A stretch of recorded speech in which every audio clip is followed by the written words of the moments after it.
শুভ বন্ধুরা, দেখো আমি আছি আমের চাটনি তৈরি করে ফেলছি। আমটাকে আমি একটু নুন দিয়ে আর একটু হলুদ দিয়ে আমি সেদ্ধ করে জলটা ফেলে দিয়েছি, কষভাবটা আমি চলে যাবে সেই কারণে।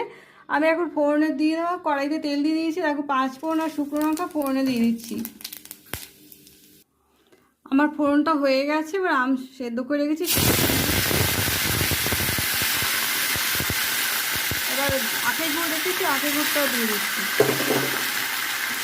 এবার আর একটু নুন দিয়ে দেবো, নুন দিয়ে মাখা মাখা করে আর লাস্টটাকে এর আমি ভাজা মশলা করে রেখেছি, জিরে আর লঙ্কা, একটু ধনে আর মৌরি।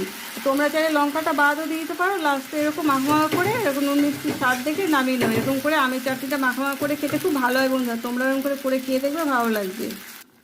দেখো বন্ধুরা, আমার এখন আমের চাটনিটা এখন তৈরি হয়ে গেছে, বেশ সুন্দর একটা গন্ধ বেরোচ্ছে আর একটু গ্রেভি টাইপের হয়ে গেছে।